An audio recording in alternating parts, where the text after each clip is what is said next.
एक समय महादेव और उनके ही अंश हनुमान जी आमने सामने आ गए थे और उनमें एक भयंकर युद्ध हुआ था। क्या कारण हनुमान जी और शिव जी में उस युद्ध का और क्या परिणाम निकला था उस युद्ध का, और कौन क्या परिणाम निकला था उस युद्ध का, और कौन विजयी हुआ था, ये जानने के लिए इस आर्टिकल को अंत तक अवश्य पढ़ें। नमस्कार दोस्तों, स्वागत है हमारे the Durvesh official YouTube channel में। तो दोस्तों, ऐसी धार्मिक वीडियो देखने के लिए हमारे चैनल को सब्सक्राइब करें और लाइक करें। तो दोस्तों जानेंगे, अगर आप भोलेनाथ के भक्त हो तो कमेंट में जय महाकाल लिखें, और अगर आप हनुमान जी के भक्त हो तो जय बजरंगबली लिखें। पद्म पुराण पाताल खंड अध्याय 119 के अनुसार मैं आर्षि अगस्त की सलाह पर प्रभु श्री राम ने अश्वमेध यज्ञ करने का निश्चय किया, और जब उस अश्व को छोड़ा गया तो उसकी सुरक्षा के लिए शत्रुघ्न जी को नियुक्त किया गया था। एक समय जब वह घोड़ा देवपुर पहुंचा तो वहां के राजा वीरमणि के पुत्र ने उस अश्व को हर लिया। जब इस बात के बारे में शत्रुघ्न को झात हुआ तो उसने वीरमणि के राज्य पर चढ़ाई कर दी। सर्वप्रथम भरत कुमार पुष्कल सेना का नेतृत्व करते हुए वीरमणि युद्ध करने पहुंचे। जब हनुमान जी ने देखा कि राजा वीरमणि पुष्कल को ललकार रहे हैं, तब वह उनकी ओर दौड़े आते देख पुष्कल ने कहा, महावीर, आप क्यों युद्ध भूमि में लड़ने के लिए आ रहे हैं? इस राजा वीरमणि की सेना है ही कितनी, इसे तो मैं ही क्षण भर में जीत लूंगा। तब हनुमान जी बोले, तुम राजा वीरमणि से भिड़ने का साहस न करो। इन्होंने युद्ध में अनेकों शूरवीरों को परास्त किया है। तो मैं मालूम होना चाहिए, भगवान सदा इनके रक्षक है और सदा इनके पास रहते हैं। वह राजा की भक्ति के वशीभूत हैं। तब पुष्कल बोला, मेरे साथ भी तो श्री रघुनाथ जी हैं, अतः मैं राजा वीरमणि को युद्ध में जीत लूंगा। हनुमान जी और शिव जी। वहां वीरमणि और पुष्कल में भीषण युद्ध हुआ और अंत में पुष्कर ने वीरमणि को पराजित कर उसे मूर्छित कर दिया। उसी समय हनुमान जी ने वीरमणि के भाई वीर सिंह को चुनौती दी। वीर सिंह ने तुरंत हनुमान जी पर तीक्ष्ण बाणों की वर्षा कर दी। उन बाणों को अपने शरीर पर लगते देख हनुमान जी ने एक जोरदार मुष्टिका प्रहार वीर सिंह की छाती में किया। उस मुष्टिका प्रहार से वीर जी मूर्छित होकर धरती पर गिर पड़ा। इसके बाद हनुमान जी ने वीरमणि के दोनों पुत्रों को भी मार मार कर मूर्छित कर दिया।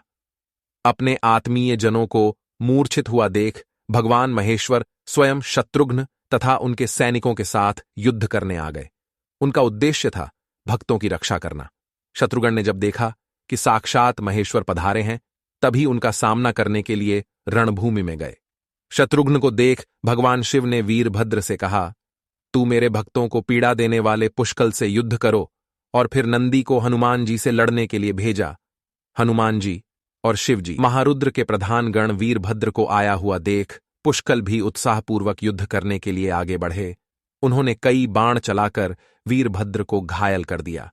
इससे क्रोधित होकर वीरभद्र जी ने एक त्रिशूल हाथ में लिया, किंतु पुष्कल ने उस त्रिशूल को काट दिया। इससे वीरभद्र का क्रोध और बढ़ गया। उन्होंने पुष्कल के रथ के टुकड़े कर दिए। अब दोनों में मुष्टिका प्रहार आरंभ हो गया, परंतु कुछ समय बाद वीरभद्र जी ने पुष्कल के पैर पकड़कर पृथ्वी पर पछाड़कर मार डाला। पुष्कल के वध का वृत्तांत सुनकर शत्रुघ्न को बड़ा दुख हुआ। उन्हें दुखी देख भगवान शिव ने कहा, तू युद्ध में शोक न कर। वीर पुष्कल धन्य है जो उसने वीरभद्र से इतने समय तक युद्ध कर लिया। वीरभद्र वो ही है जिसने मेरे अपमान करने वाले दक्ष को क्षण भर में मार डाला था। अतः तू अशोक ना कर और मुझसे युद्ध कर। यह सुनकर शत्रुघ्न को बड़ा क्रोध आया और उन्होंने धनुष हाथ में लेकर महेश्वर पर बाणों से प्रहार करना आरंभ कर दिया। भगवान शिव ने भी उत्तर में कई बार छोड़े।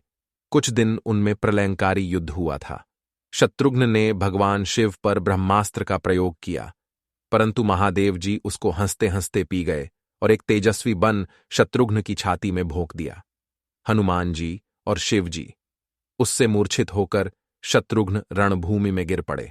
शत्रुघ्न को मूर्छित हुआ देख हनुमान जी ने पुष्कल के शरीर को रथ पर रख दिया और वे स्वयं भगवान शिव से युद्ध करने के लिए आए। महादेव जी के पास पहुंचकर हनुमान जी उनसे बोले, रुद्र, तुम राम भक्तों का वध करने के लिए उद्धत होकर धर्म के प्रतिकूल आचरण कर रहे हो, इसीलिए मैं तुम्हें दंड देना चाहता हूं। मैंने पूर्व काल में वैदिक आर्षियों के मुंह से अनेकों बार सुना है कि बिना उधारी रुद्र सदा ही रघुनाथ का स्मरण करते रहते हैं, परंतु वे सभी बातें झूठी साबित हुईं, क्योंकि तुमने राम भक्त शत्रुघ्न के साथ युद्ध किया है। हनुमान जी के ऐसा कहने पर महेश्वर बोले, कपिश्रेष्ठ, तुम वीरों में प्रधान हो और तुमने जो कुछ कहा है वह सत्य है। भगवान रघुनाथ सदैव मेरे लिए पूजनीय है, किंतु मेरा भक्त वीर मणि उनके अश्व को ले आया है और उस आंसू के रक्षक शत्रुघ्न इनके ऊपर चढ़ाए हैं। इस अवस्था में वह वीर मणि की भक्ति के वशीभूत होकर उसकी रक्षा के लिए आया हूं, क्योंकि भक्त अपना ही स्वरूप है तो उसकी रक्षा करना यही मर्यादा है। भगवान शंकर के ऐसा कहने पर हनुमान जी बहुत कुपित हुए और उन्होंने एक बड़ी सी शीला लेकर उसे उनके रथ पर दे मारी। शीला का आधार पाकर महादेव जी का रथ घोड़े सारथी ध्वजा सहित चूर चूर हो गया। शिवजी को रथहीन देखकर नंदी दौड़े आए और बोले, भगवान मेरी पीठ पर सवार हो जाइए। यह देख हनुमान जी का क्रोध और भी बढ़ गया। उन्होंने शाल का वृक्ष उखाड़कर बड़े वेग से भगवान शिव की छाती पर प्रहार किया। उसकी चोट खाकर भगवान शिव ने एक तीखा शूल हाथ में लिया जिसकी 3 शिखाएं थीं। उस महान शूल को अपनी ओर देख हनुमान जी ने उसे हाथ से पकड़ लिया और उसे क्षण भर में तिल तिल करके तोड़ डाला। हनुमान जी ने जब त्रिशूल के टुकड़े टुकड़े कर डाले, तब भगवान शिव ने तुरंत ही शक्ति हाथ में ले ली। शिव जी की चलाई हुई वह शक्ति हनुमान जी की छाती में आ लगी। इससे वे क्षण भर के लिए मूर्छित हो गए। फिर उस पीड़ को सहकर उन्होंने एक और बड़ा वृक्ष उखाड़ लिया, हनुमान जी और शिव जी, और भगवान शिव की छाती पर चला दिया। उस प्रहार से शिवजी के शरीर पर लिपटे हुए नाग थर्रा उठे और इधर उधर होते हुए पाताल में घुस गए। भगवान शिव ने एक मूसल हनुमान जी की ओर चलाया, जिसे हनुमान जी बच गए। फिर उनके ऊपर दूसरी शिलाओं, वृक्षों और पर्वतों की वृष्टि आरंभ कर दी। उन्होंने एक क्षण में प्रहार करके शिवजी को अत्यंत व्याकुल कर दिया। तब भगवान शिव हनुमान जी से बोले, रघुनाथ जी की सेवा में रहने वाले भक्त प्रवर, तुम धन्य हो। आज तुमने महान पराक्रम कर दिखाया, इससे मुझे बड़ा संतोष हुआ है। अतः मुझसे कोई वर मांगो। हनुमान जी बोले, महेश्वर रघुनाथ जी के प्रसाद से मुझे सब प्राप्त है, तथापि आप मेरे युद्ध से संतुष्ट हैं, इसीलिए मैं आपसे यह वर मांगता हूं। हमारे पक्ष के यह वीर पुष्कल युद्ध में मारे जाकर पृथ्वी पर पड़े हैं। श्री राम के छोटे भाई शत्रुघ्न भी रण में मूर्छित पड़े हैं। इन सब की आप रक्षा करें। मैं अभी द्रोणागिरी को लाने जा रहा हूं। यह सुनकर कहा, बहुत अच्छा, जाओ। इसके उपरांत हनुमान जी द्रोणागिरी से संजीवनी ले आए और उसकी सहायता से उन्होंने पुष्कल को जीवित कर दिया और फिर शत्रुघ्न की पीड़ा दूर कर दी और वह दोनों ही उठ खड़े हुए। दिनांकधारी रुद्र ने युद्ध में अनेकों वीरों का सफाया कर डाला था, किंतु हनुमान जी ने संजीवनी की सहायता से उन सबको जीवित कर दिया। दोस्तों, ऐसी धार्मिक वीडियो देखने के लिए हमारे चैनल को सब्सक्राइब करें और लाइक करें।